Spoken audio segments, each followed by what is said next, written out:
saying this paper was written before this latest moment of anti-corporatism in the United States. We've had these moments. This one, pretty unpredictable. I would never have predicted it. So this was written before this current upsurge of anti-corporatism. And since I've got at least 4 of my students I work with down there camping out, we could probably broadcast this down there because they're not here. So the paper was not shaped or influenced whatsoever by the Occupy Wall Street movement, although it certainly speaks to many of the events that are unfolding on the streets of America right now. So it looks like I was kind of prescient, but this was actually written before this latest upsurge. I'm also thankful to be here and for the organizers of this, and there's some wonderful faces. I competing with a keynote address at this Herbert Marcuse celebration here, and I see a couple good old friends who've gotten themselves over from that, so I'm glad to be here. As Greg said, I'm going to assume people have read this paper, so I am not going to read it, but I do want to say a few things, broadly about it. First, I deliberately wrote this paper in a very jam-packed way. This was the lead-off academic paper of this colloquium for the year, and I thought it would be my role to just put out as much as possible and as fast as possible. And I really did try to keep it 30 pages because I know how hard it is to read long papers in these forums. So it's very condensed, very jam-packed, but that was deliberate, just to put everything out there in as concise a way. And I think a lot of these, the issues that have come up here, I know will just continue on for the rest of the year. But I thought it would be my role just to get these out there right now. Some of it is so condensed that when I look back at it, it looks written in haste. So there are any number of paragraphs which I could certainly double in size. But again, I tried to be as compact as possible. There are, in reflection, after going back and reading this, something I wrote over a month ago, there are some issues I wish I had unpacked or brought up, and I would just announce them. I hope I'm not destroying Randall's comments here, but I do look at the institution of the corporation as a fairly tense, contested entity, and it's contested from without. In American history, in these periodic moments, and it's certainly contested from within. And one of the one place I did not really get to, and here I feel ignorant on the matter, or at least ignorant on the history of it, is the tension that has existed between certain stakeholders, particularly shareholders and management, or different levels of management, and that is an ongoing tension. And occasionally you get these meetings of shareholders where they try to depose of the existing management group. So there's a stakeholder issue here and a stakeholder tension that could really be added to the story. I haven't touched on it. And in fact, I'd have to say, and somebody could correct me, I think historians have not attended to this issue at all. I know there's some political science work on this and sociology work on it, but it's not something that I know that historians have thought about. So that's another tension. And finally, and also missing, and really has to be flushed out, and it's a good place to be, the political science department here, is to think about issues of power. You can read my colleagues across the street in the econ department about the firm and how the firm operates, and you'll never even hear the word power mentioned. It's not a variable that gets into their equations at all, but it is something which political sciences feel pretty familiar with and confident working with, even sociologists. But there's a question of power which is very hard to get at here, and it's not flushed out, it's mentioned. And there are all kinds of powers.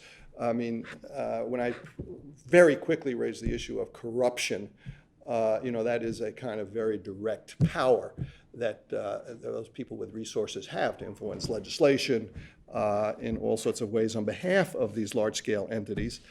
There are other kinds of power here. There's power over labor relations, on the power to hire, who to hire, and to weed out those that are considered labor agitators.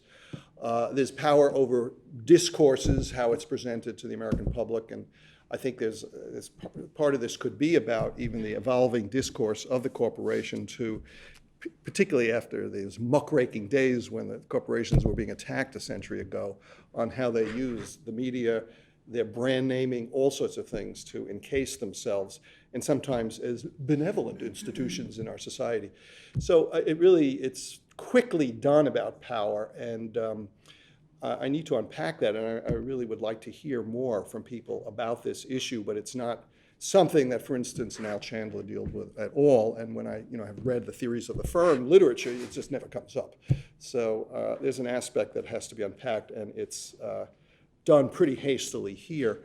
I have to also confess the footnotes were done really hastily, and I was reading through this the other day, and I realized there's several places that needed footnotes. So if you want to know whose shoulders I'm standing on in the instance of where there's not a footnote, I will let you know.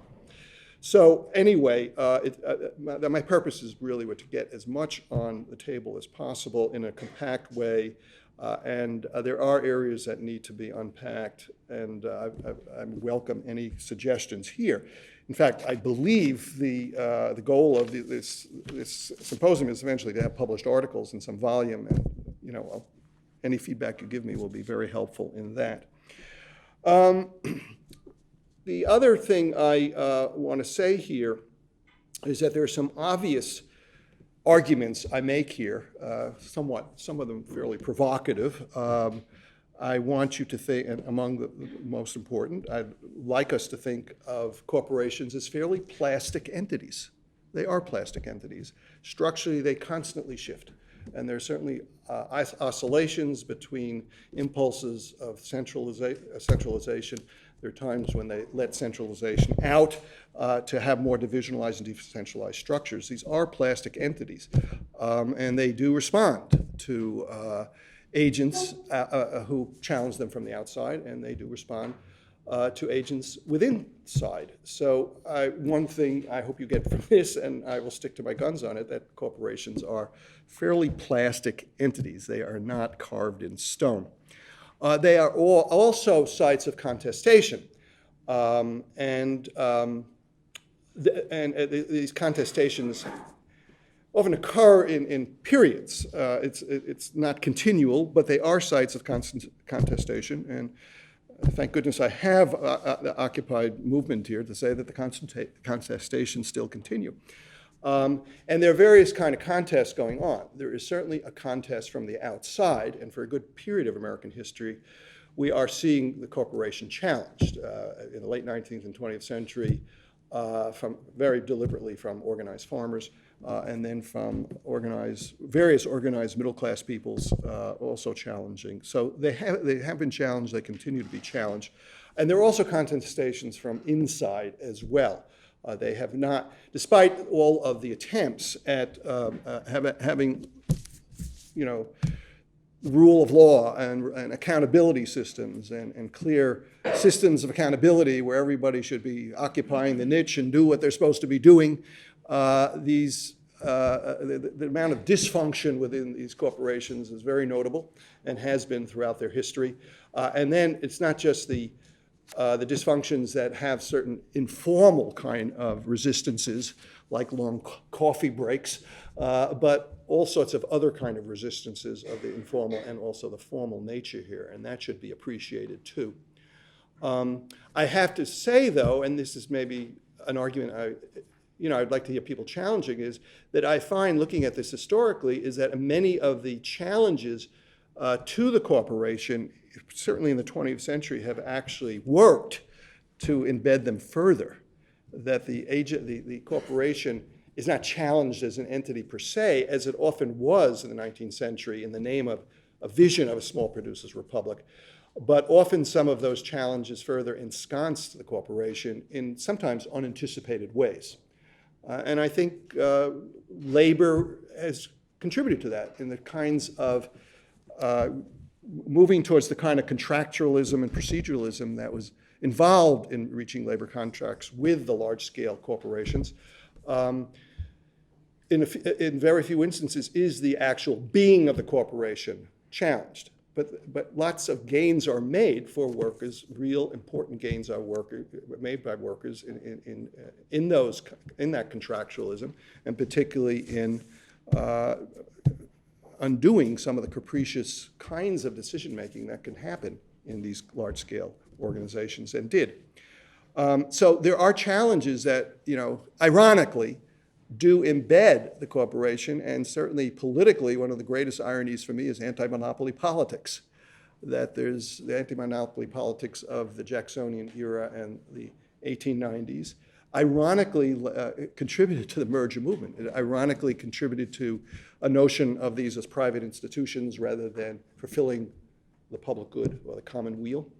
And so there are certain ironies in this, and certainly the pressure, the anti-monopoly pressure that brought us the Sherman Antitrust Act actually had the ironic end of forcing merger and pushing merger and consolidation in industry.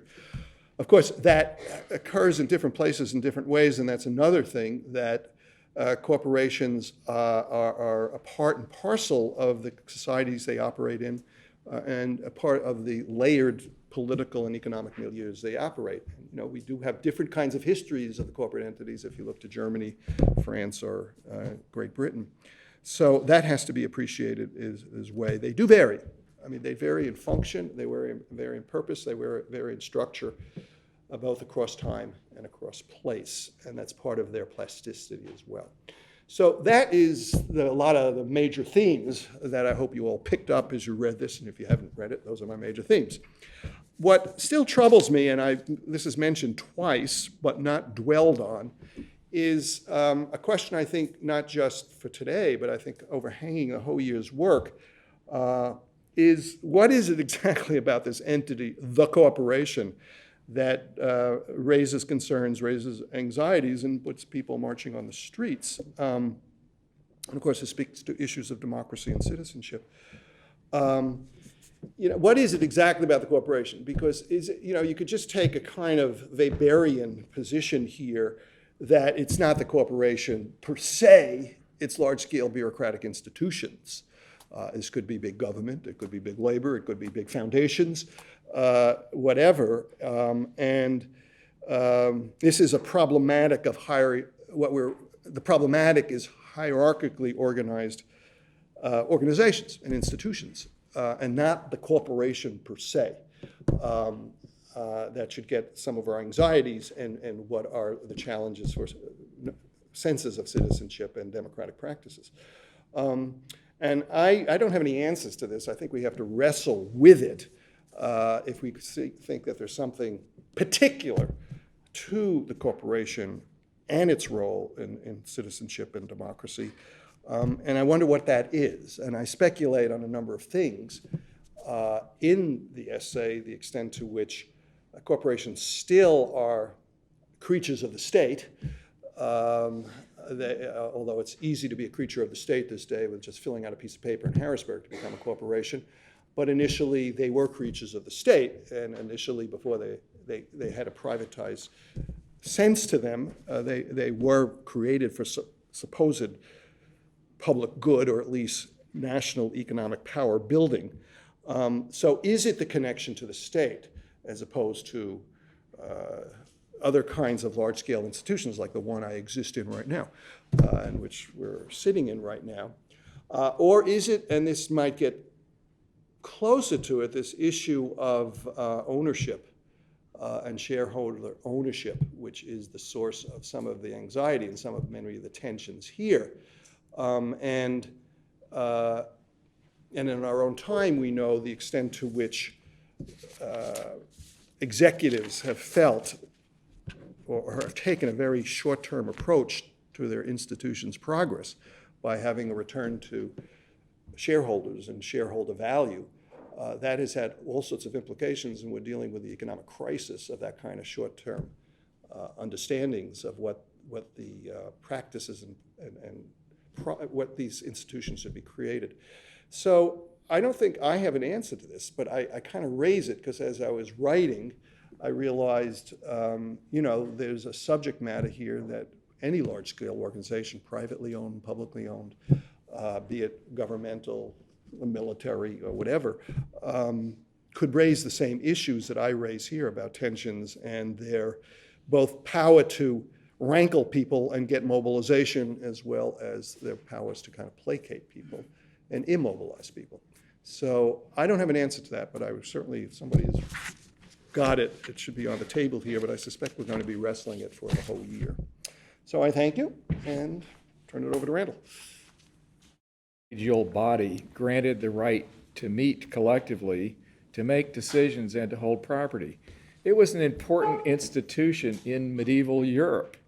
Such charters or grants were given by kings and popes and included such things as self-governing medieval cities, parliaments, religious organizations such as monastic orders and individual convents, cathedral chapters, and most important for ourselves, universities. The medieval corporation was a territorially monopolistic grant, one university to the exclusion of all others in a particular place. If Penn has the grant, there can't be a temple. But the medieval corporation was also the organizational basis of democracy, initially with limited powers, later to be greatly expanded. Corporations were part of the order of feudalism, but introduced an element of horizontally shared self-government into an otherwise vertical order. That order is what Max Weber called patrimonial feudalism. This meant a regime based on households, hence property was family inheritance. But major households also included dependents who were not kin, such as retinues of servants and armed retainers. The rise of the modern state was largely the replacement of coalitions among the bigger households by bureaucracy, and the penetration of state bureaucracy into the surrounding society of smaller households, reducing the arbitrary power of household heads and making individuals subject to the formal laws of the state, or inscribed on the rolls of the state, as the recent cliche goes. Walter Licht has impressively sketched the history of the business corporation from early modernity onwards. Mercantilism, organized by joint stock companies, such as the English and the Dutch East India Companies. The companies that constituted many of the original North American colonies, such as the Massachusetts Bay Company and the Virginia Companies. And early 19th century proliferation of chartered monopolies given by American states for canals, turnpikes, railroads, and banks. What follows is an ironic story. Granting of corporate charters was opened up, moving away from monopolistic rights given to persons who had politically favored connections, towards general incorporation available for all. This reminds us that the early U.S. was very much in the medieval patrimonial feudal pattern, but with dynamism coming from collegial structures now pushed in a more inclusively democratic direction. In Weberian terms, the shift to general incorporation laws was a shift from patrimonial politics towards impersonal bureaucracy. From this point onwards, Walter gives us a sequence of moves, rather like a chess game, except that the rules had to be invented each step of the way. The result was a series of unintended consequences, as Merton would say. New manufacturers engaged in collective price fixing, especially to secure upstream supply chains. When collusion was attacked politically, manufacturers formed trade associations, but these were too weak to enforce control against cheating by their own members. The remedy was to enlist the power of law and state enforcement, creating holding companies or trusts with formal control in the hands of elected boards of directors. These were attacked by the antitrust movement. This, in turn, spurred horizontal and vertical integration, the outright merger movement at the turn of the 20th century. I pose two questions. First, why did all the reform movements backfire and produce more expansion of corporate size and power, and, not incidentally, move in the direction of bureaucracy? Second, Walter attributes most of these developments to contingent circumstances, but is there any pattern in these contingencies? For instance, and I'm really following Walter here, the 1830s was a time of prolonged depression. This meant states held worthless shares in chartered companies. And this, combined with the democratic mobilization of anti-monopolistic political movements, there's the Jacksonian era, led to general incorporation laws open to all. This happened in the US, but not in Europe, showing it was not an inevitable development. Again, in the 1890s, the Sherman Antitrust Act combined with a shift in how manufacturing corporations were financed. Previously, financiers mainly invested in transport. Now they became the source of capital for the merger movement in manufacturing. This was also a time of depression, so financiers were looking for new targets and firms were cheaper to buy. Let's make a list of contingencies and ask, is there any theoretical perspective that encompasses them all? The answer is our old friend Karl Marx, with an assist from Max Weber. Here's the list. Number 1, economic depressions. Periodic boom and bust cycles are characteristic of capitalism. It's not just Marx who's saying that. Schumpeter makes it actually the defining mark. You've got modern capitalism when you get the business cycle. The depression phase is a spur to business reorganization, above all in advance on the path towards monopoly. Number 2, finance capital appears at the stage when big business had grown far beyond the size of the self-financed family firm. In a somewhat different organizational forms, this, finance capitalism, was happening in Europe as well, as Rudolf Hilferding and others noted at the time.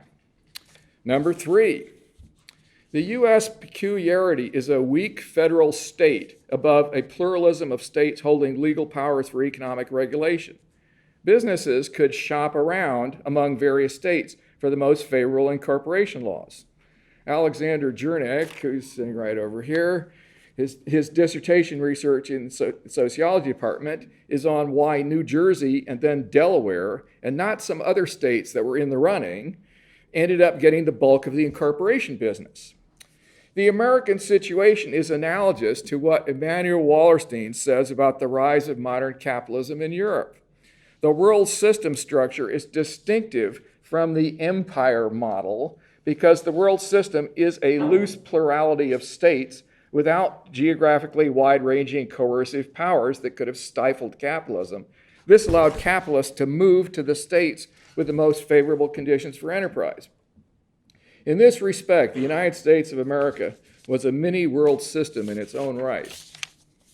Fourth, labor militancy. Walter points out, and this is one of the most powerful parts of his paper, that Alfred Chandler's idealized model of railroads, bureaucratic formal rules, were undermined, in fact, by foremen who controlled local labor. It was their paternalistic favoritism that created the most resentment among workers and motivated the round of violent strikes. The growth of business bureaucracy thus tacitly cooperated with labor militancy to drive out local patrimonialism. This is the Weberian theme of the growth of bureaucracy through conflict. There is a Marxian element. The biggest labor trouble in manufacturing at first came from skilled craft workers, so firms shifted to mass production technology, de-skilling and homogenizing labor. The next move in the chess game was the growth of mass labor unions, and eventually the CIO type of big labor organization. Labor itself becoming centralized and bureaucratized. The pattern was already seen and theorized in Germany by Robert Michels, a disillusioned Marxist and a friend of Max Weber. Big oligarchic corporations eventually made peace with the big bureaucratic labor unions, since it was easier and more predictable to work out decisions together. The organizational history of labor marches in symbiosis with the organizational history of corporate capitalism. Both shift from patrimonialism to bureaucracy. This brings us to the mid-20th century pattern described by C. Wright Mills, symbiosis among big business, big labor, and big government. I'll stop here, leaving out the next period, that is the source of our current predicament. I'm kind of stopping here because Walter stops here also, but then we have a little bit to say about this. What happened is this: the C-Wright-Mills pattern has been undermined, especially by the cost of pension plans, which was initially part of the pact with big labor, and the increasing burden caused by the rise of corporate bureaucratic big medicine. Pension plans also increase the dominance of financial markets, especially the shift to elevating short-term, short-sighted shareholder values above all else. This has reinforced the lean and mean style, with emphasis on the mean, the policy of firing as many workers as possible, replacing them by greater automation, including information technologies, and or shipping away jobs to offshore manufacturing. What I've been saying in abstract sociological terms reinterprets what Walter Licht has been saying in the language of contingencies. The increasing power of corporate forms is not simply a socially neutral process of finding increasingly efficient forms of production. The prime mover is conflict, both internal to the organization and external to it. But remember, the earliest forms of the corporation.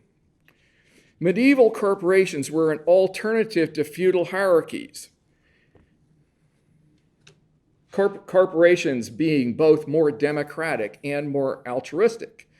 The most important of those altruistic corporations, although not without its own corruptions, was the church. And the corporation we're in right here, the university. Corporations per se can be altruistic. What we need today is to cut them loose from that highly unaltruistic institution, predatory financial markets. Thank you very much.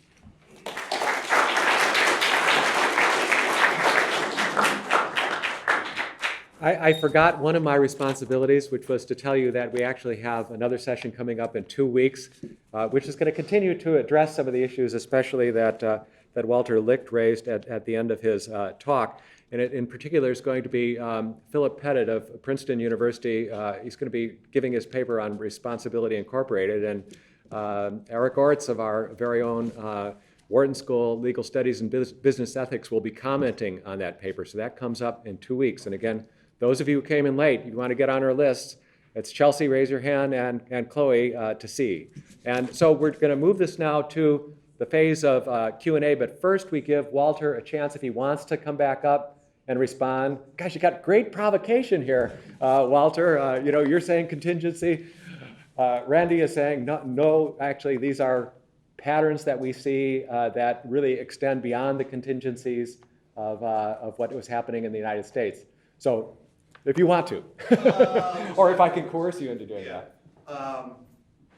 This is probably a disciplinary contest here between us historians who like the particularism of things and sociologists who have a more sweep here. It's hard for me to deny that a lot of this involves this kind of shift from patrimonial organization to bureaucracy.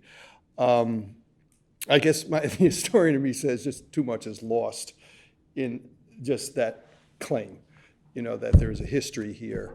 And I guess our role as historians is to kind of chart that history. And the minute you begin to chart it, there's a lot of contextualism that comes into play because this gets played out in different places in different ways. And there's a lot of contextualism because it happens not unilaterally or uniformly, but it tends to happen at moments. It's hard.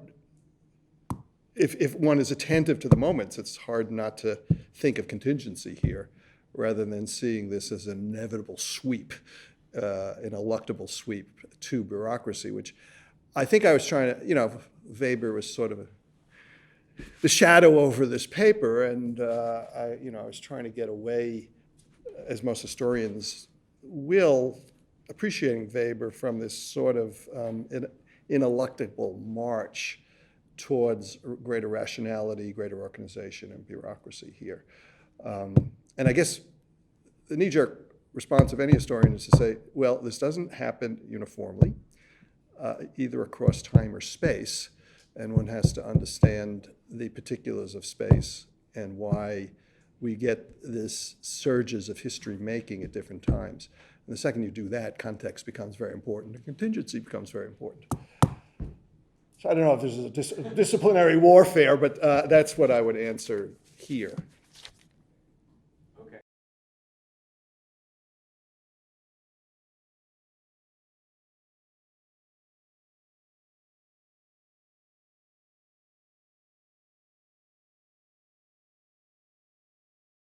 Unfair and potentially disruptive question because it really does go beyond the chronological bounds both of Walter's paper and Randall's comment. My question really is, basically your account stopped somewhere in the mid to later 20th century. And what we've seen in the last, 30, 40 years is the explosion of global capitalism and the enormous, some would say outsized, role of financial institutions in affecting the behavior of corporations across the board. And do you see that as just another one of these fluctuations which you've been describing, or is it really a game changer? Does it really just completely break the paradigm? Rendering us historians, of course, much less useful to try to figure out what the hell to do. Yeah, this is chapter 4 of the book I'm writing. Yeah, I do stop this story, although there are all sorts of mentions of things to come, like the crisis during the 1970s and this crisis within these corporate firms in terms of their records of productivity going down and their levels of alienation, and then the sort of attempt to re-engineer the corporate workplace. And there's this constant conversation, if you were in the Wharton School, about all of these quote re-engineerings. So there's a story to be told there about flattening hierarchies, creating more team kind of projects where there's more input from workers.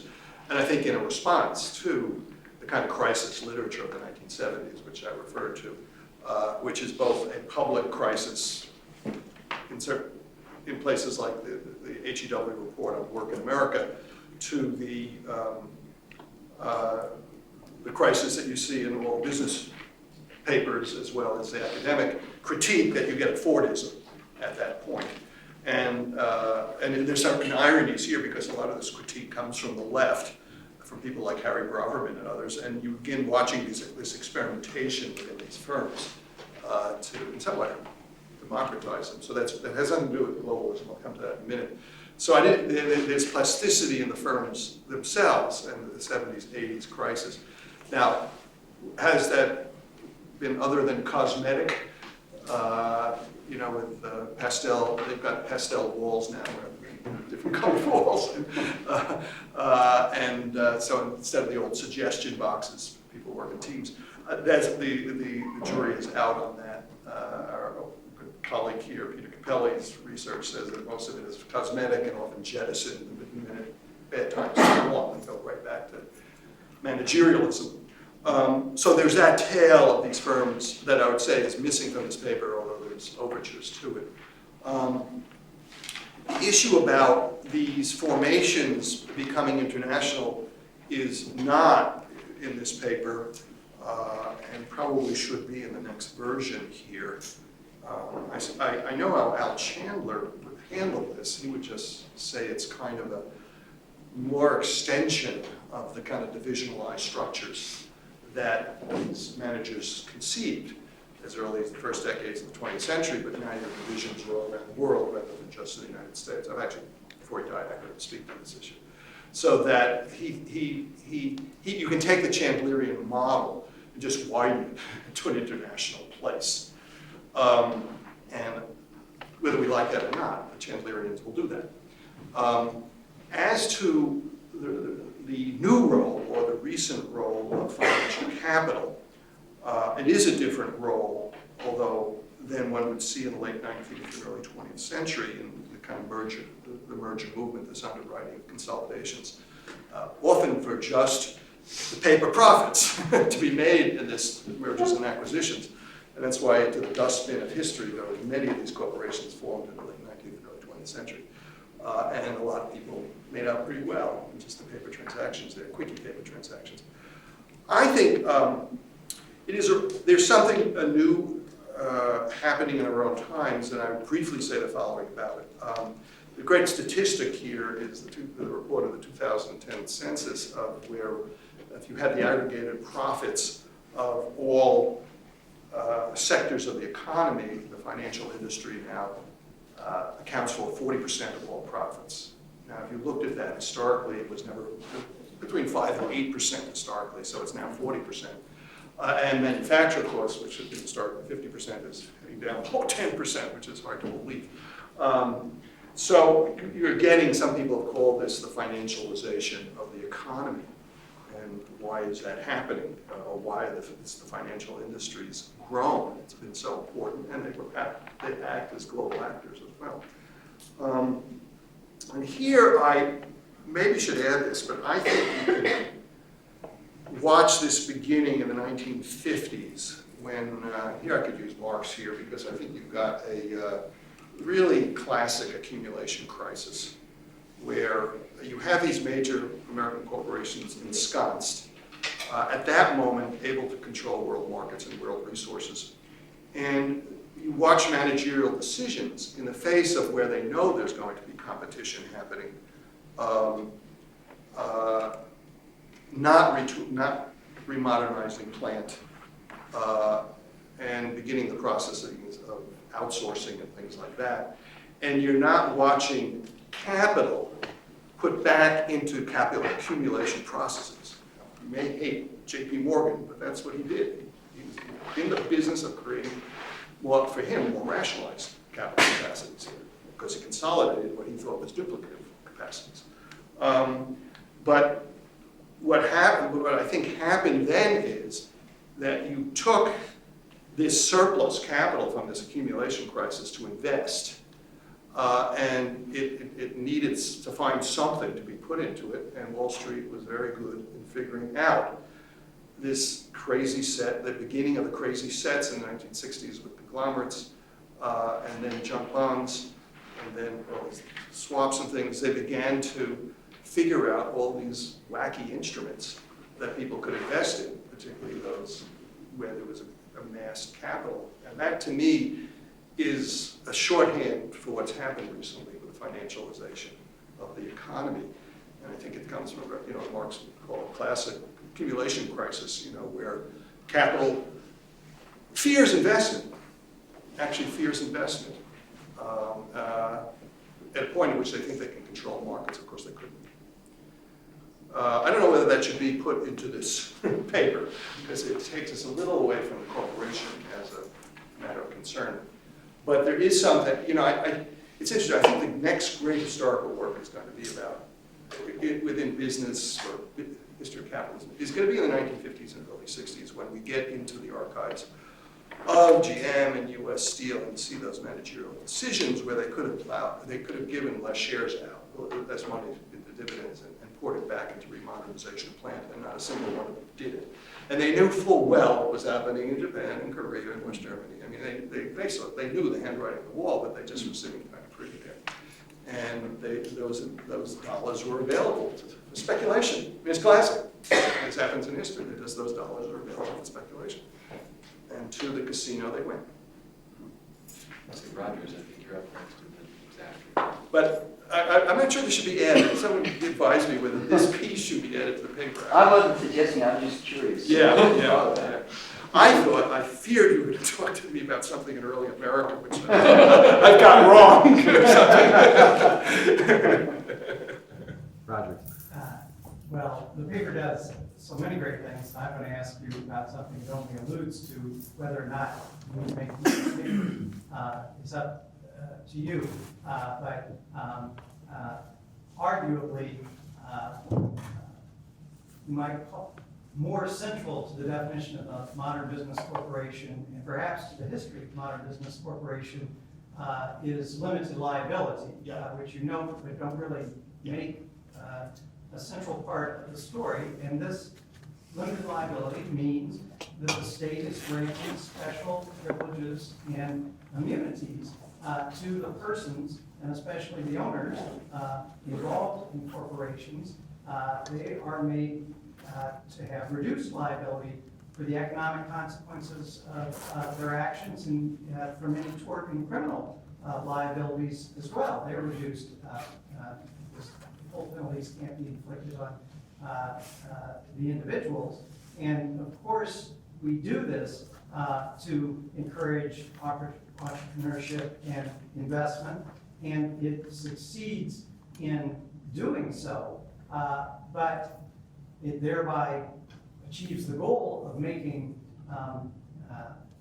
owners and investors of corporations more rich and powerful, and they have these legal powers that mean that they are protected to a considerable degree from consequences of their actions that may be economically harmful to others, that may impose environmental costs and health costs on others. And so, from the standpoint of citizenship and democracy, limited liability creates a body of citizens who have special powers and protections even when they harm others.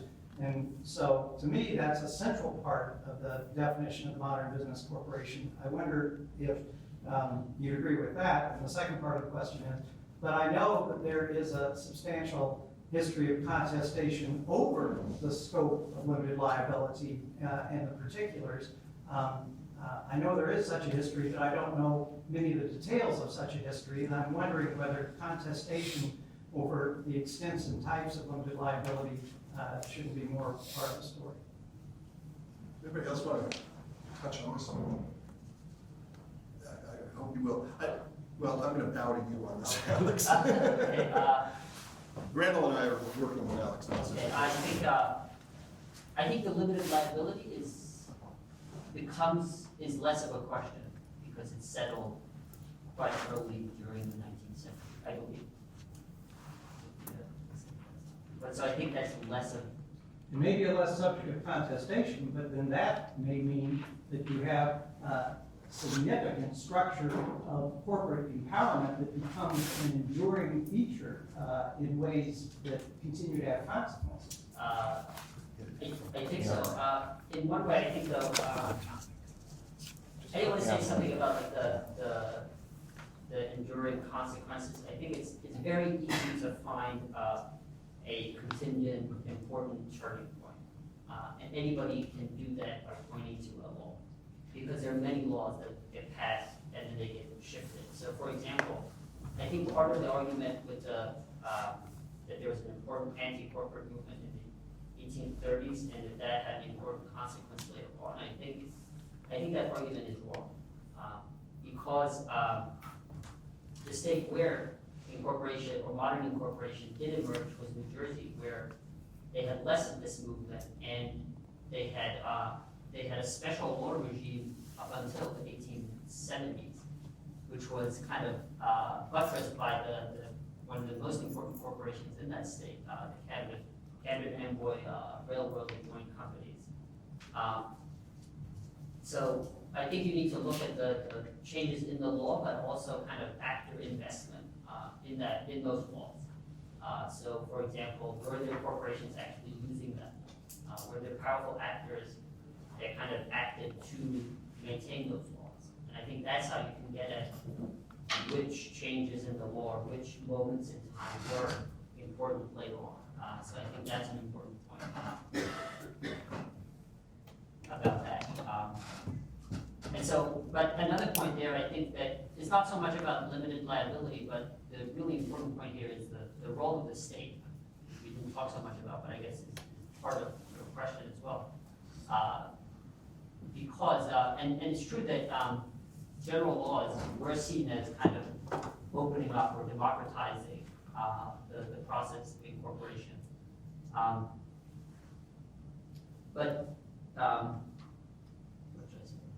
Actually, I'll stop there. My main point is not general Let's stick to limited liability. No, this is just on the limited liability point. Yeah, I want to say. For Roger's point, more generally, I think it is important in the historical context, and that you might want to draw a distinction though between the very large firms, especially with respect to tort liabilities, which were given a lot of protection in the long course of history. And you're right that there's lots of legal variability, and it doesn't necessarily explain the New Jersey or Delaware issue, but there is a major question about that. It's actually in the legal scholars today. This is being questioned, so there's a relatively well-known piece by Rainier Bachman at Harvard and Henry Hansman on unlimited tort liability. They basically make the argument that this subsidy, essentially, in economic terms, be taken back or somewhat, should shareholders be made pro rata liable. Now, there are economic arguments on the other side, that if you do that, then there'll be a significant incentive for people who would otherwise invest in public corporation, including lots of small investors, that they'd be afraid to invest in American-style public corporations. So I think most financial economists line up on the side of you won't be surprised in this audience, that we should keep limited liability in that way. But there are other exceptions. If you're a small firm, there are doctrines in the law that pierce the corporate veil in certain contexts. But usually you don't do that at the very large company level. So I think it is an important issue that is at least part of the explanation of why corporations tend to become institutionalized in the way that both Walter and Randall were describing. Yeah, let me just add that I think this is a great point, and it should have been in here to a greater extent. When I raised the question of what is it about the corporation as opposed to bureaucracy per se, what are the cornerstones of the corporation that are different than other large-scale institutions? This corporate ownership, the shareholder ownership, is certainly a cornerstone. And limited liability is certainly a cornerstone, so that has got to get into this. There are two things, and it does, and I'm more than aware of it. And I've written about this in other contexts, and I should have shown this in here, but I will tell you that piecing this together, the legal and political history is tough because it doesn't happen overnight in any one place. I wish it did. I wish it didn't come right real in the Jacksonian moment when you do have these general incorporation processes, which extend over time as well. They don't happen. But I know limited liability comes over time in about a 30-year period. Piecing that together is not an easy history. But I think you raise a really interesting issue about when we're thinking about the derelict behaviors of corporations. And of course, this comes to our own time. And it's interesting, but for me, over time, what bothers people about corporations shift. We're in a moment, for in the 1950s, as I wrote, the blame was corporations creating fascism, that we were worried about this personality disorder that these corporations can. And in some ways, we're back to the personality disorder. Why within these mazes of these places do we have people who act responsibly and illegally? And I think there is something about the limited liability argument, is that as individuals within the organization, everybody knows whatever I do. I may go to jail, in fact, if it's really a corrupt practice. But whatever I do, they're not coming and seizing my house. So that there's some mythic thing called corporation that would bear this expense, but not me as an individual, either a shareholder or employee or salary bureaucrat. And that might be what does contribute to these kinds of behaviors. Particularly in any consideration of what economists friends would call externalities, but in any consideration about what are the costs to others in us doing business, which we don't have to bear and don't want to bear. And corporations are externality machines, there's no doubt about it. And I think part of that is because I think part of it is the limited liability, that no one personally is going to be accountable if you polluted the river or sold a product that sickened people, There'll be some court decisions here. There might be some managers who, are shown to be doing shady practices, but you as shareholder would bear that thing, and you just passes it on to somebody else, and usually the taxpayers, pick up the cost of cleaning up that, right, being cleaned up. So I agree with you, limited liability should play a place here. Whether you want to connect it to the dark side of corporate activity, I think there's a lot to be said for that. Okay, so I've got 4 people on the list so far. Zach, we're next. Yeah, so I wanted to respond to Professor Collins was talking about sort of doing these broader theorizations for the history of corporations. And I was wondering if you think that this theorization of sort of benevolent corporatism, that at some point there might be corporations that almost serve as governing bodies that are benevolent, has any play today with some of the innovative organizational changes we're seeing with like T corporations or innovative designs with social enterprise.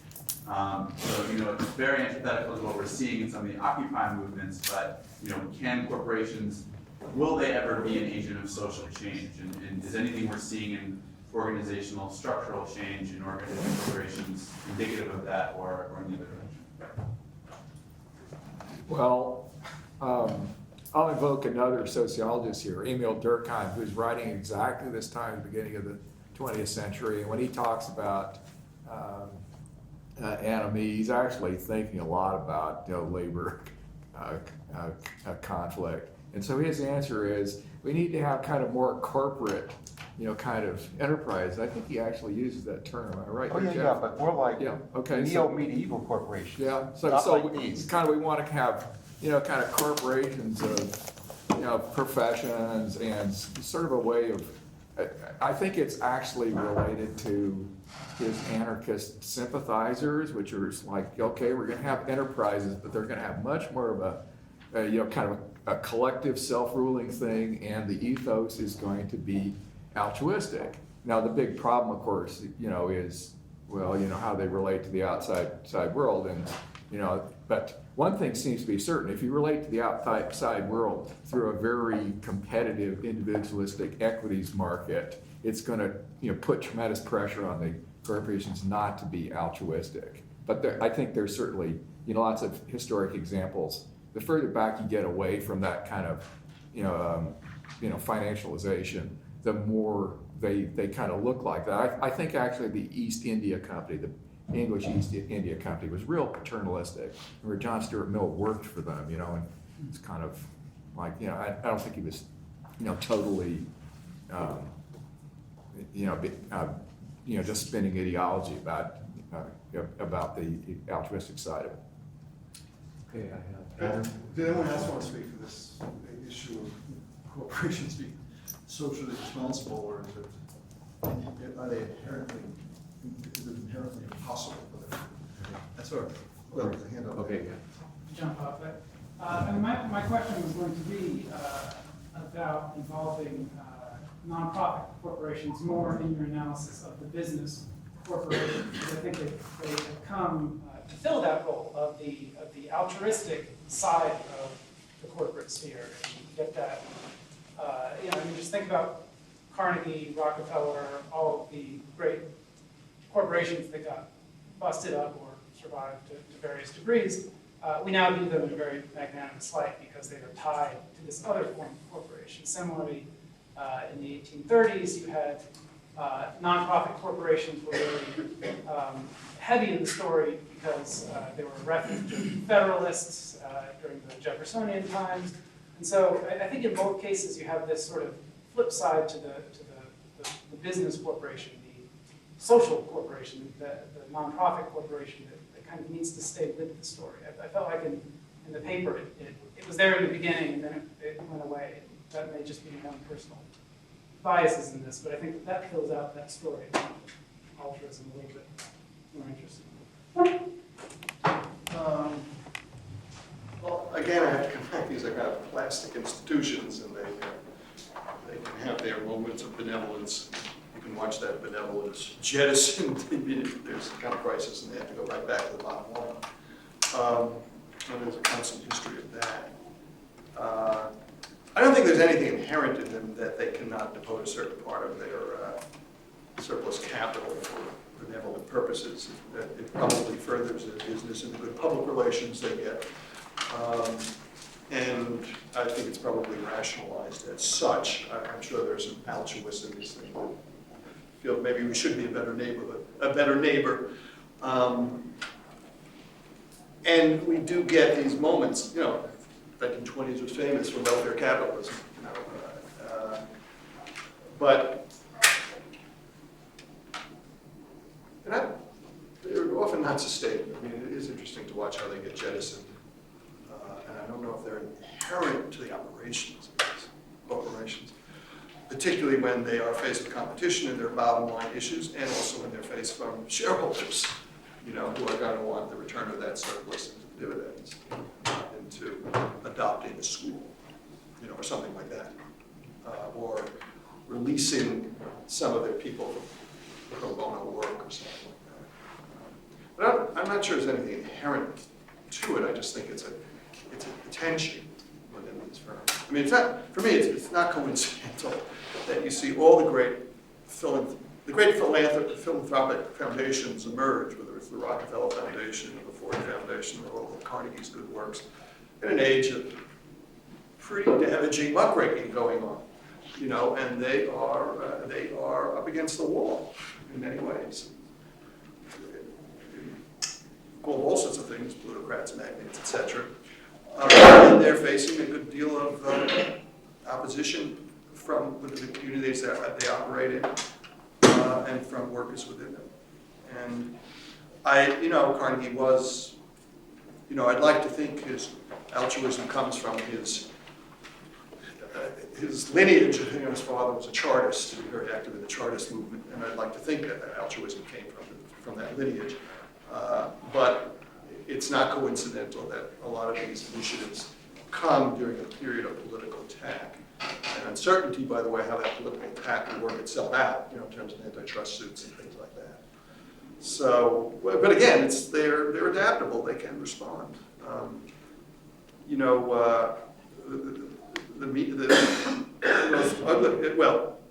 One that always I find somewhat humorous is the Rockefeller Foundation, which is just created within a year's time of the awful press they get over the Ludlow massacre in Colorado. So it's now I can applaud some of the things that foundation does, but I'm not sure it's coming.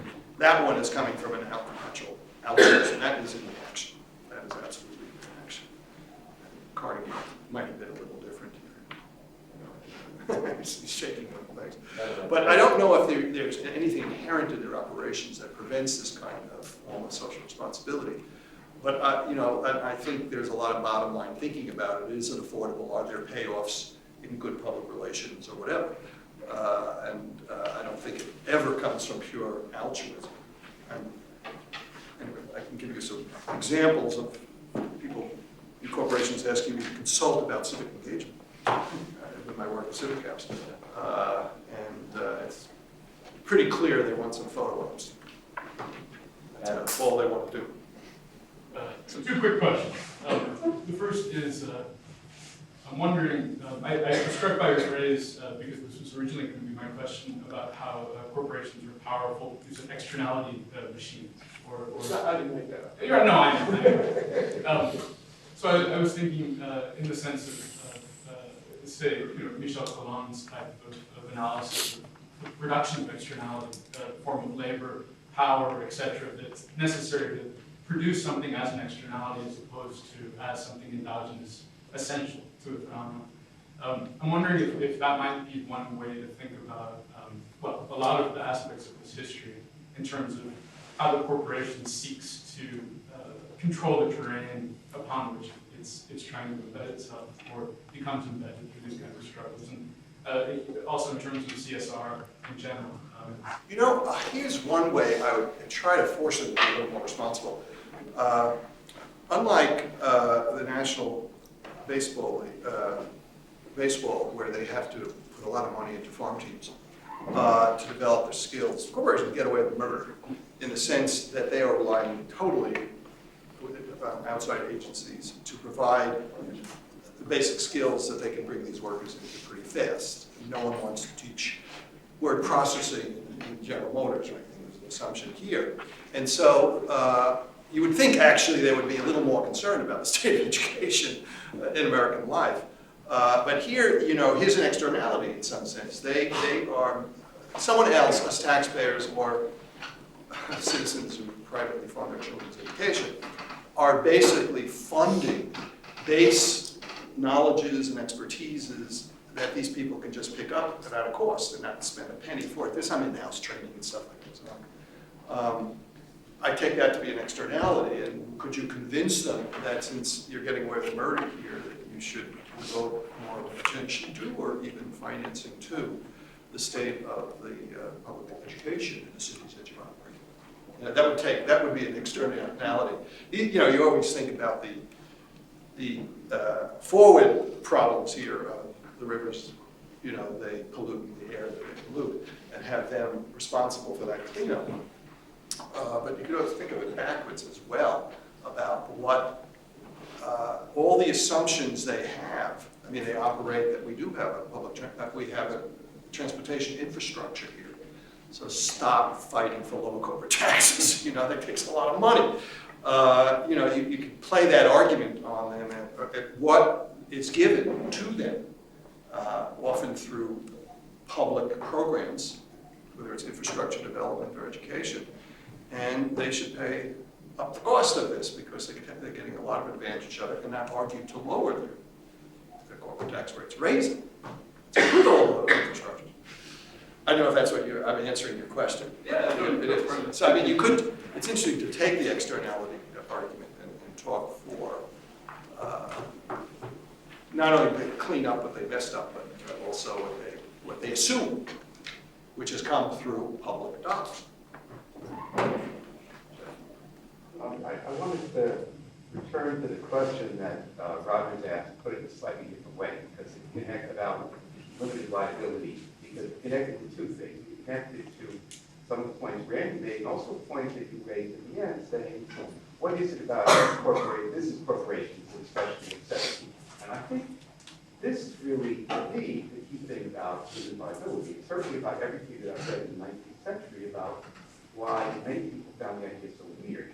That it's part of what strikes people about business corporations. They are anomalous, and part of what makes them anomalous is their lack of accountability and responsibility. That there are sort of two sides to what's going on in a corporation. You have this huge concentration of private power with this top-down hierarchical organization, but it's not organized according to either an internal market, so it's not really part of the market economy, and it's not organized according to democratic republicanism. And if one looks, I think part of the reason why all through the 19th century, in the midst of all these different contingencies, one of the things that bothers people is, insofar as there is, one might say, a kind of American ideology that's sort of vaguely hegemonic, it's partly Americans like to think of themselves through most of the 19th century as a petty bourgeois utopia. Everybody knows that. Independent, self-reliant people with an independent market and individualism. But then the other side of it is Americans saw themselves as petty bourgeois democratic republics. So either you have a market in which people are independent individuals, or if people are organized around, there ought to be some kind of accountability. Now, the corporation doesn't fit into either. And I think that's always been part of the problem. Limited liability brings up one of these fears, that people are doing things, and even in the market, you can sort of assume that even if people aren't being elected, they're responsible if they make mistakes. But within corporations, people screw up other people's lives and no one's responsible. And then on the other hand, you have big concentration of power, and no one's responsible for that too, because there's no public accountability. And the tension is between the corporation as a certain form of bureaucratic administrative form of organization, and an idealized market on the other hand, and the notion of citizenship and collective self-government on the other. Those three, it's really those three different elements that come into conflict. So I think that's, I think Roger sort of partly was pointing to part of the answer to your question, or what do you think of all this, which is my question. Did anyone else want to comment? An indirect way to approach that, I think, is to flip the question around and say, what moves people to defend the corporation or to defend the corporate form? And particularly when these people are not affiliated. So these are just, consumers, citizens, taxpayers. Not, obviously, we're not interested in what PR people are saying and so on. A few patterns that I've noticed emerge are that, and this is for large corporations particularly, they provide jobs, they lower prices, or they might make life more efficient, or sometimes when people are speaking as consumers, they will say more convenient. I think when a corporation fails to show how it's doing any of those things, or can't demonstrate how its negative impact, particularly in the face of a scandal, which is what I tend to look at, if it can't demonstrate how it's any of its negative any of its negative impact outweighs, or is trumped by these positive contributions, then it has failed to defend itself, and that's where the opposition emerges. Then it's even more interesting in a knowledge economy when more and more corporations can't even explain to lay people necessarily what they're doing, let alone what they're doing positively, that it becomes even more complicated, and that contestation of corporate form is even more intense.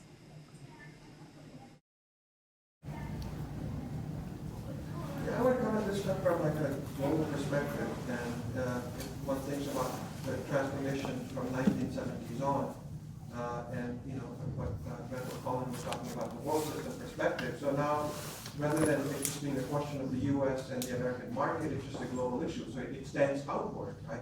So, and also the 1980s is the time of the rise of activist private equity funds, right? And they're going into the market and they're kind of riding all these corporations. You kind of get more efficient, more productive, and the short-term kind of cycle of production of the shareholder value. All of that is rising, and simultaneously it's things are scaling in other places. So then all of this, I think, limited liability and questions of externalities, it becomes a global question. And I think, and in places where the state is already weak, in developing countries, for example, right? In the periphery, it's much more easy to do these kind of externalities compared to in the core. And so today, I think when we think about corporations, I mean, if they're an American corporation when the 60% of the profit of the S&P 500 are coming from outside. And then the question of how, what do they owe to the American people, the citizenship, what is the relationship there? In these days, and then another thing I want to add is the whole outsourcing model. I think it's just the reconfiguration of corporation and corporate structures. Now it's more kind of network form. And you get, the CEO of IBM talking about globally integrated corporation, right? It's just that these are kind of like pieces, we move them back and forth, wherever it makes sense, right? Now, these kind of extended networks, who is responsible in this? Nike is making shoes in Indonesia, it just says, well, we do marketing and design. We don't really know what goes on in those places where things are being done. The same way with Apple, right? We did iPhone and we designed them in California. But what's going on in Foxconn? No one knows about what they're doing in China with workers who work there. So I don't know, I think that some of these things will come into mind. Well, that again raises the question of democratic accountability. There's a continuity there. Because the point is, large corporations cross the boundaries of political units, and it's not just that states can't control them, but political communities worry that they can't control them.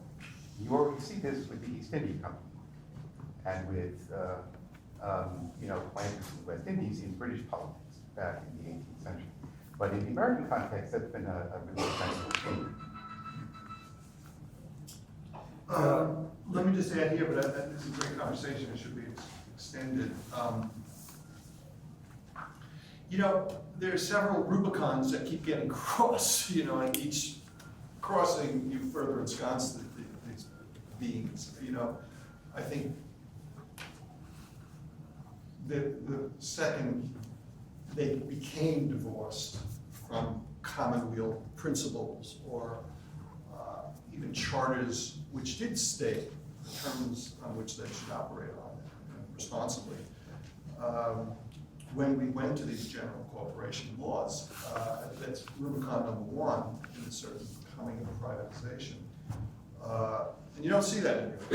They remain highly regulated. German corporations, I mean, American corporations would not at all take what is forced on Germany, particularly in terms of labor relations and other things. We'll see what Merkel does about that. But so that you got, and then the further privatization occurs with all sorts of decisions. Particularly the great decision that declares an individual, with rights under the 14th Amendment.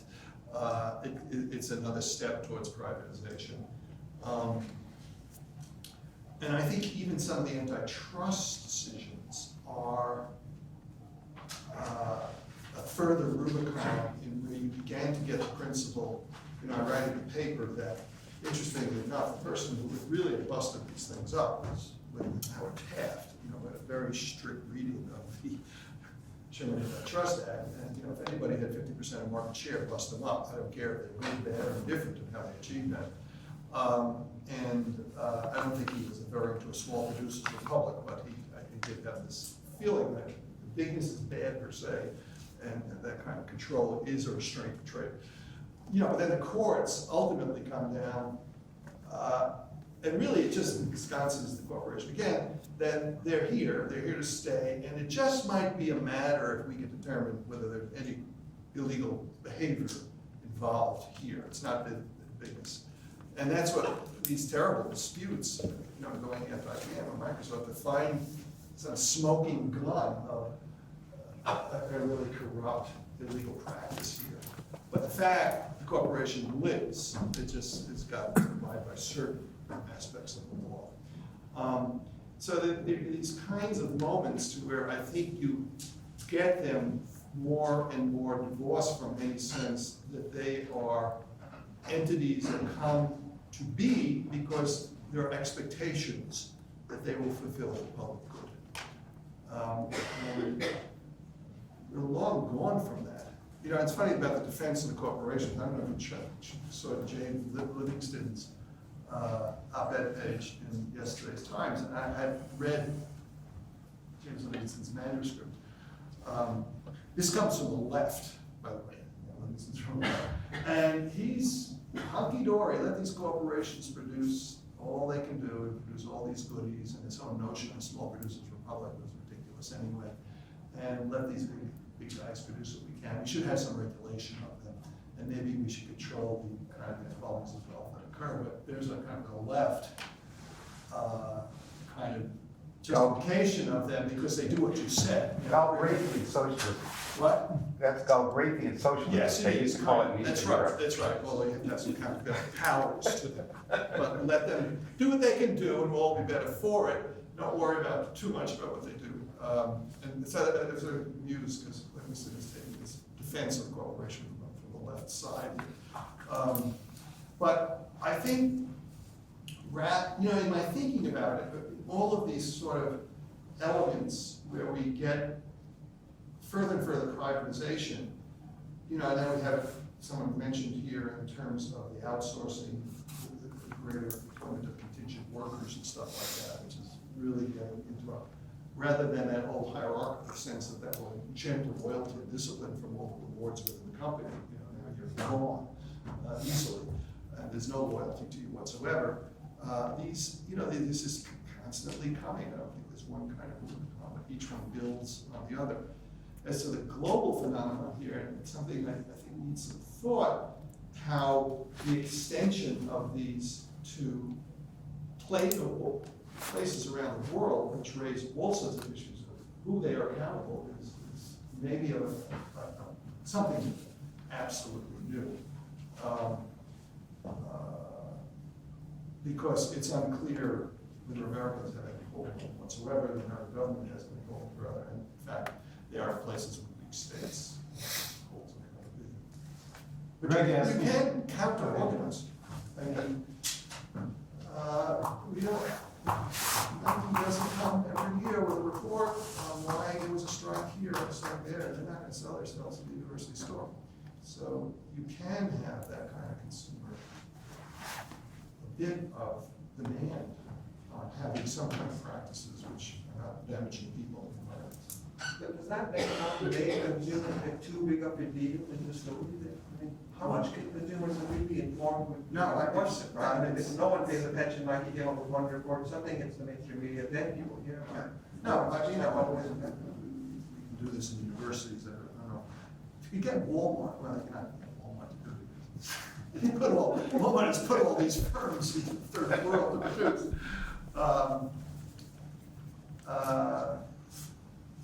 But they still be challenged. I don't think we should take that there's an inevitability here to their power. They have been challenged, they can be challenged. What I take away from my reading of this history. But there was a Rubicon crossed in the privatization of these firms and the divorce from a sense that they are serving purely and simply public good, and if they don't, they're gone. We take away the charm. I think it's important also to think about what the state did for the corporations. And I think that's why I kind of said it. Maybe limited liability was kind of settled because a really important thing is the limiting not liability but of competition. Yes. And that is what modern corporations have, the ability to own the stocks of other corporations. Well, the state gives these corporations the tools to overcome the collective action law. And I think that's why I kind of said that maybe limited liability was kind of settled because a really important thing is the limiting not of liability but of competition. Yes. And that is what modern corporations have, the ability to own the stocks of other corporations. Well, the state gives these corporations the tools to overcome the collective action law. And that is what the state did before in New Jersey when they refused to charter other railroads across it's the same kind of problems for capitalism that the state solved for.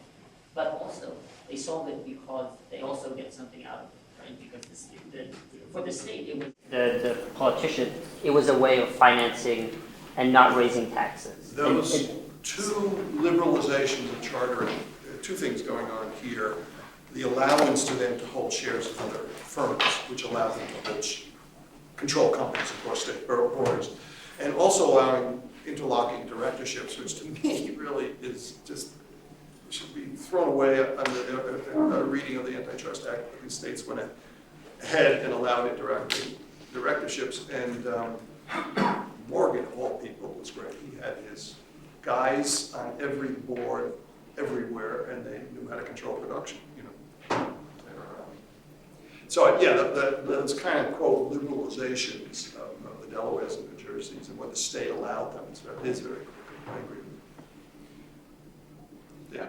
Yeah, I'm not sure how to ask this, but I just watched the movie Margin Call, which is a great corporate movie, although Forbes loved it also. So, but it made me think that there's a kind of a nostalgia that, to the extent that globalization and financialization are a new stage, it creates a kind of a nostalgia for the old forms of corporate power.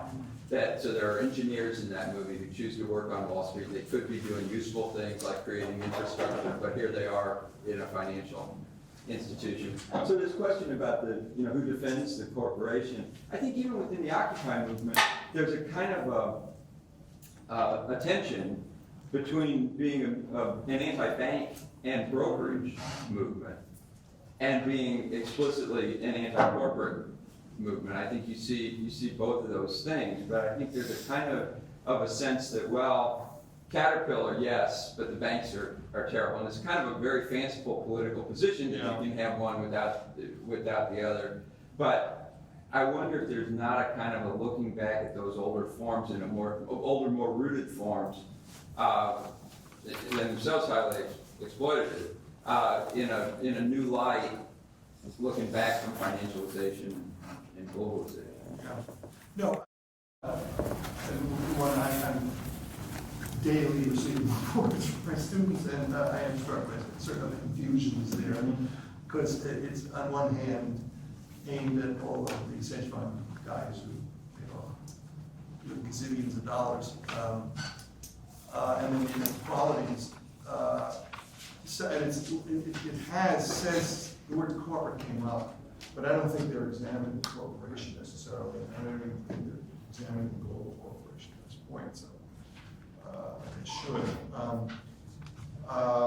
Yes, in some ways, you can romanticize, I don't like JP Morgan, but it's pretty amazing. I mean,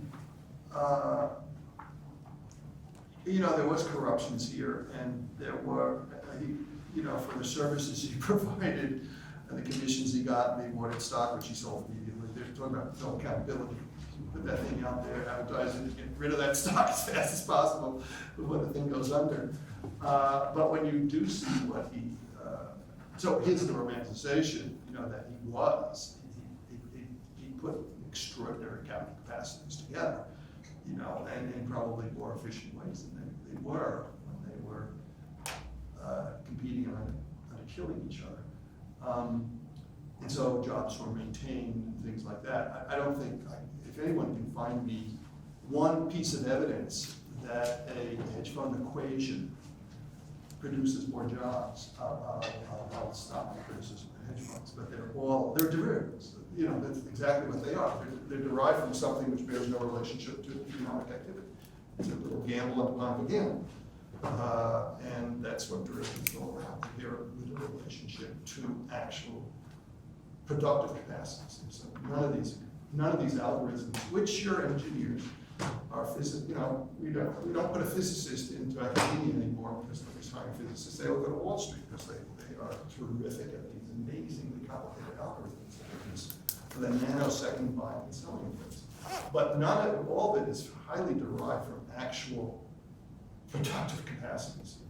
So I don't want to romanticize the Titan Morgan, but I think capital acts differently today. I mentioned capital acts differently today than it did before, and I think it has a lot to do with some of it. A lot of it has. If you look at it historically, go back to I'm struck, and it picks it up, how that end of a 500-year period of history, colonization, really is what created globalization. Because all of those sub-economies were being controlled by Europeans. The Europeans pull out, that opens it up for all of the kind of recruitments of capital. And particularly that capital is looking for speculation, whether it's overbuilding apartment buildings in Bangkok, which creates the crisis of the currency in '98. To, of course, China, just taking the world, the manufacturing wasn't the core, it's moved to the periphery. That, to me, if you look at it historically, the shift from core to periphery, here's Wallerstein, is really a function of decolonization. And that's, I really feel people think about it in those terms. But as a result, I think finance capital operates in different ways. I don't know if it was more noble, but their ways were looking, it was a lot of speculation in railroads and stuff, there was speculative manias and there was terrible stuff. But when you look at the great consolidator like Morgan, that was aimed at creating very efficient capacities. And it did employ lots of people. I can't point to a thing, really since the 1960s and 70s, where finance capital and all of its algorithms is actually producing productive capacities. Probably is not the point. They want to have them. They just want to have these pieces of paper for a nanosecond, and sell it a little more dear than they wanted. Sort of, stand up. Speak up. Speak. This is a sweeping question, but I'm wondering what globalizing the story from the beginning does to the sort of Weberian explanation. In other words, if we're seeing a recurring pattern of these patrimonialisms being struggled against because of their perceived unfairness, and then the sort of ironic result being increased bureaucratization, centralization, and so on. I'm wondering if, well, certainly if you look at the so-called post-Fordist moment, that's not the case. And in fact, quite often you get the opposite effect, that as a result of conflict, labor conflict, there's decentralization, disaggregation of business functions, outsourcing, and so on. And all the literature about post-Fordism that sort of exploded after David Harvey and so on is really about the reintegration, you could say, of patrimonialisms with the bureaucratic form of the American sort of model of the global corporation. So for example, now you have these massive supplier networks where quite large companies are, to a large degree, based on arguably kinship kind of ties and so on. And it seems to be fairly seamless. There seems to not be a problem for these bureaucratic, supposedly impersonal forms, corporations to rely upon those other sorts of suppliers and so on. And so that's the question. And then the second part is, if that's the case now, I'm wondering if even during the so-called Fordist or modern period, we might, not that the Fordist period is equivalent to the modern, but that we might think about a way that we could speak about these patrimonialisms as something other than survivals. And that's my question. Well, okay, first of all, I thought the real strength and maybe innovativeness of Walter's paper is part that I talked about a little bit. He didn't talk about it at all, but it's basically this way in which the chess game and all the moves were made. Nevertheless, they're moves against the corporation, but they all ended up strengthening the corporation. So I mean, I particularly like the part about the labor where they're having, the corporations like the railroads having the most trouble because they have these patrimonial elements in it. That's causing a lot of labor conflict. And so eventually you get these big labor unions who turn bureaucratic, and actually it turns out the corporation can work better with them. Though, I mean, it is true that, and this part, because it's past the end of Walter's paper, that's exactly the point where you try and buy out labor with these enormous pension contracts, and then what at the time probably wasn't considered very expensive medical coverage, and that turned out to be the, what's the right word here? I mean, I don't want to talk dialectics as if it's, there's some necessary pathway there, but that clearly, Walter had this kind of nice step, from, there are about 5 steps from 1830 onwards, and each one, like, corporations make these little steps, and then there's a move against it, and then they make a bigger step. It's like they. I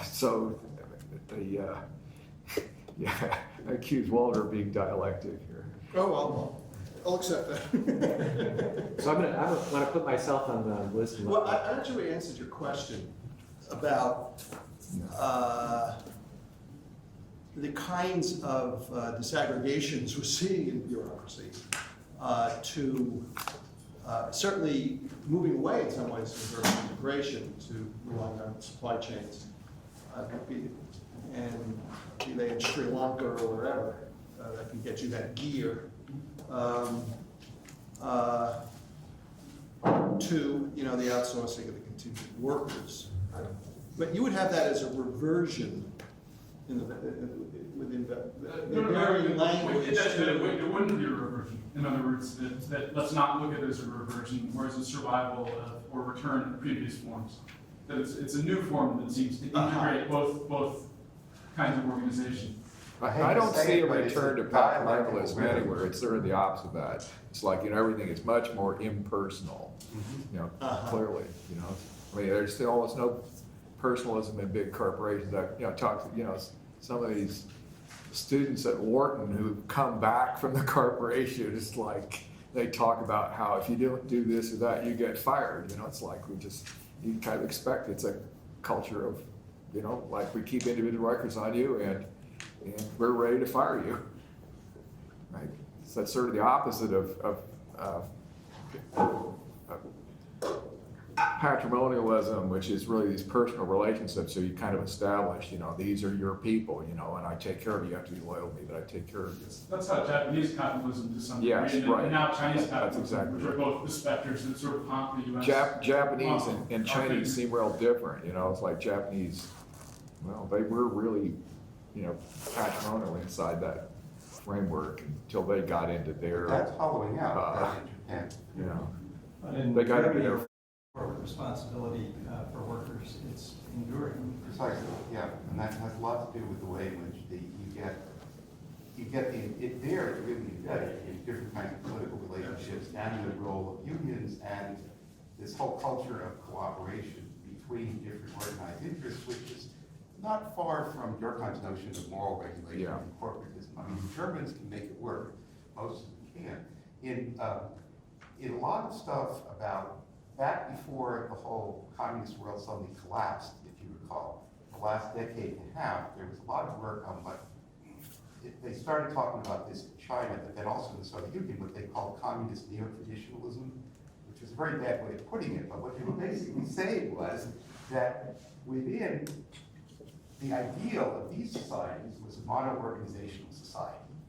But it actually turned out that nothing could actually work if you followed this formally rational plan.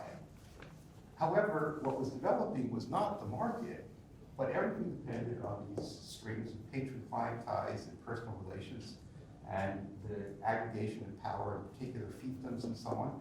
And in fact, it was, one guy wrote that actually what you have is a conflict between plan and clan. And the breakdown of that system actually tended to break down both the modern organizational culture and a lot of this patrimonialism. There you do have patrimonialism. US case, no.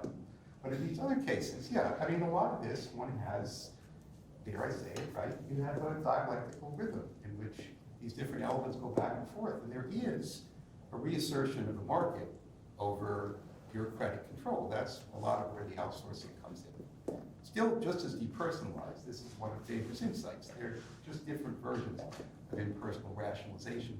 Sorry for the general concepts, but that's the way it works in history, really. So wanted to come back a little bit to this, the financial issue, and one of the contingencies you didn't dwell on, I think, Walter, in your paper, was the Ford Dodge decision and the shareholder value, which of course right now is looming so large. Yeah. And I think about it, especially in terms of what you didn't get to quite in your paper, that leads up to the modern crisis, which is what actually Michael Lewis describes in his book, The Big Short, which I found very interesting because I've not been a major proponent of shareholder value since it would seem to go along with what you were saying about financialization. But Michael Lewis makes the really interesting observation. This goes along with the idea too of differentiating the investment banks from other forms of corporation, but putting them in the same corporate form. He says, really, he traces the problems going back to the 1980s to the decision to sell, basically, these investment banks to the public. So what he says is that once now they could then unload risk onto shareholders, and so they could effectively do whatever they want in the way of gambling with effective impunity. And this goes back also to Roger's initial point, I think, in terms of liable for what, and who's liable for what. Now we're in a financial realm where we've got these issues of are people gambling effectively with the money. With other people's money. With other people's That's money. the point. Yes, with other people's money, and being rewarding no matter what happens as the outcome of the gambles that are taking place. And it seems to me Ford Dodge, as a contingency, is interesting there, and the way in which it eventually morphs itself into a present where we can have investment banks that no longer have that much of a vested interest in what the outcome of their gambles, since the markets are going to take care of it. So I wonder what you think about that as a contingency.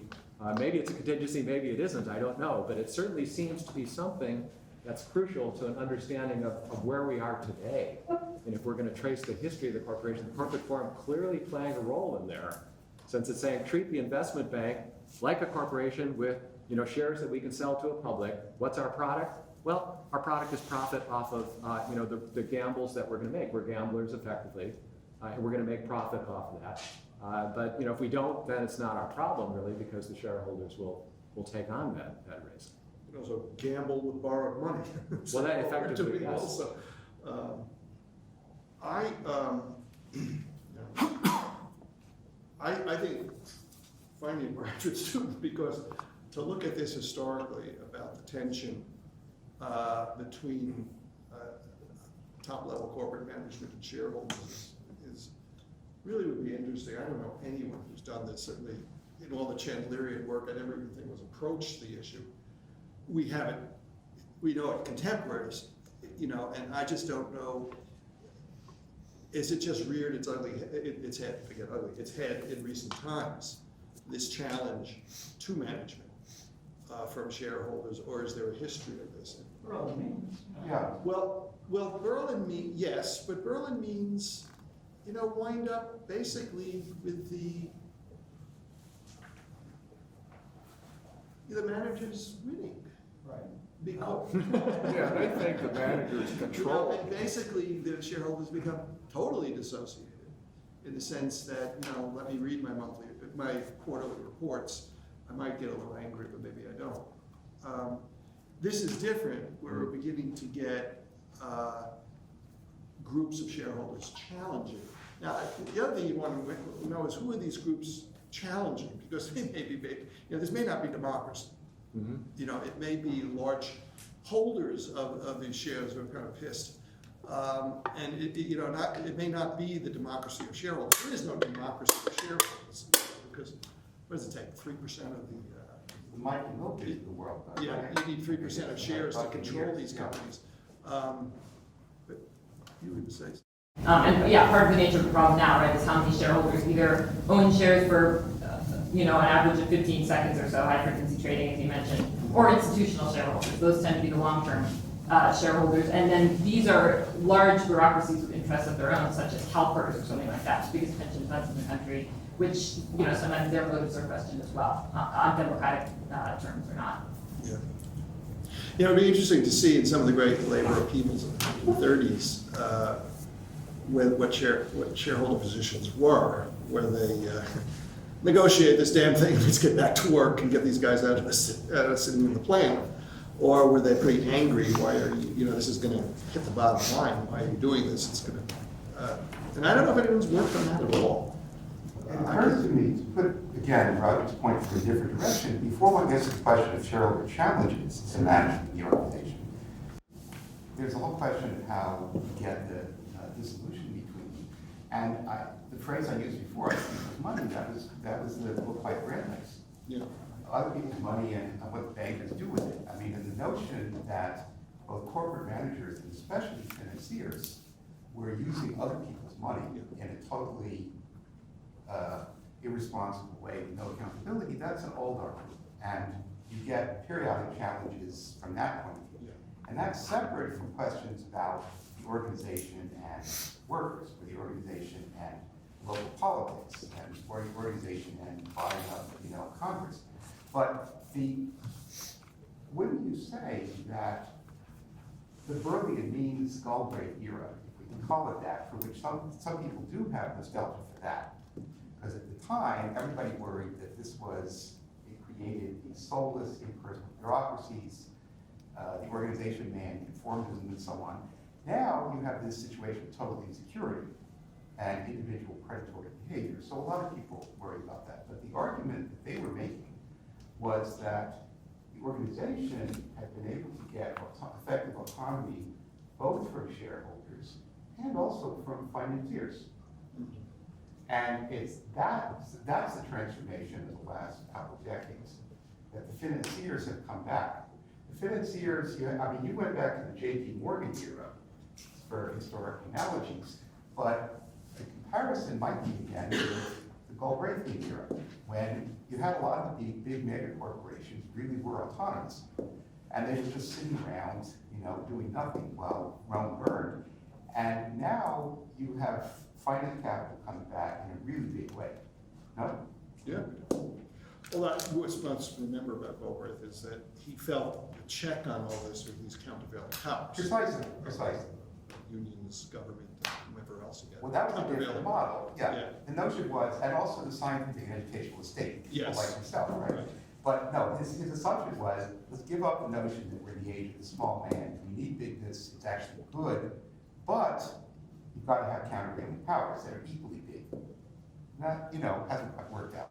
In regard to the shareholder issue in particular, though, there's an interesting ethnography by Karen Ho called Liquidated, an ethnography of Wall Street, in which she points out that shareholder value, actually what happened in her interpretation, working with these bankers, is that it became an ideology in the 80s and 90s and up to the modern era that actually is not the reality of what's happening. And actually, Michael Lewis's earlier book, The Big Short, described the reality, which he actually found also in the corporation very vividly, which is that it's not shareholders doing this or that.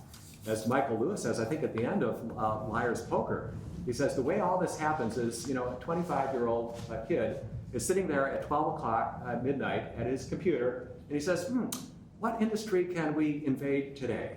And he says, let's take over paper in the Northwest Coast. So he gets online, finds out the companies that are there, and he says, well, what investors can we round up now that will become shareholders, whose value we can trumpet and go in, take over the company, break it apart, sell off the pieces, make whatever profit we can out of this, and leave.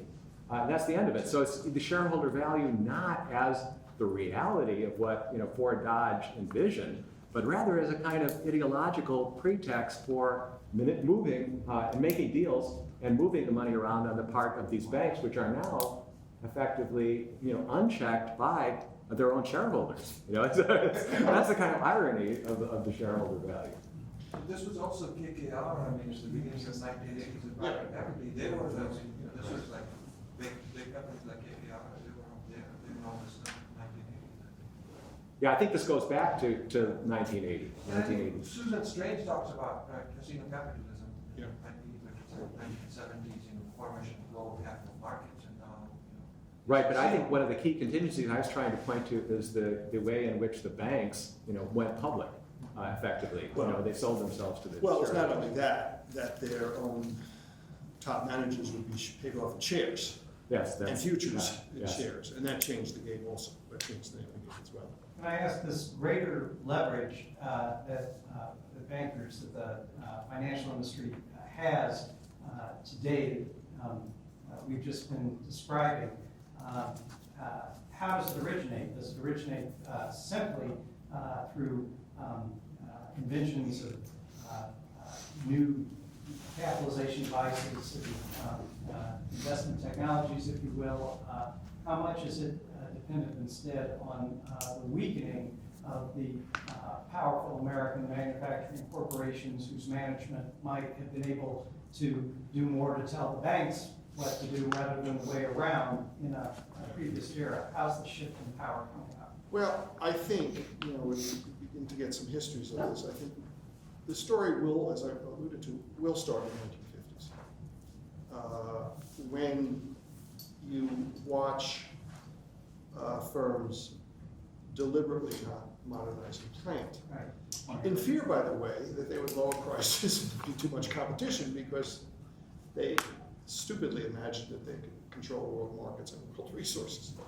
And why create a more productive thing if you're going to lower prices? So that monies went to shareholders.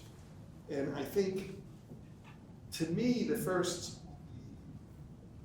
evidence of financialization is actually the conglomerate movement of the 1960s, where you get these crazy, turn back to holding companies, but they are holding crazy things. In our favorite cases, because I watched this, studying Tom Dublin on the Anthracite region, you had these venture capitalists coming. Some of these were new guys on the street. They weren't Goldman Sachs. Goldman Sachs was not ready for this type of stuff. It's too gentlemanly.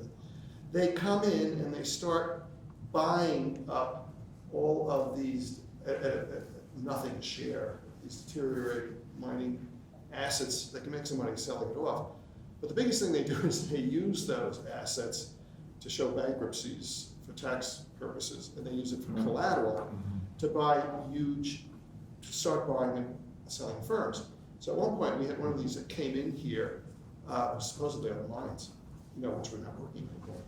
They owned Fruit of the Loom, Tootsie Roll. They were just piling on firms that they were buying tremendous share interest in, and getting rid of these things as fast as they could. They had no intention of marketing them, and so it was the kind of paper, the value in the transfer of paper that was to be made. And I think that's the first moment, and people have got to get back and look at the history of the conglomerate movement. Then, you get the Michael Miltons of the world who are beginning to create these bizarre instruments, and that's the first junk bonds.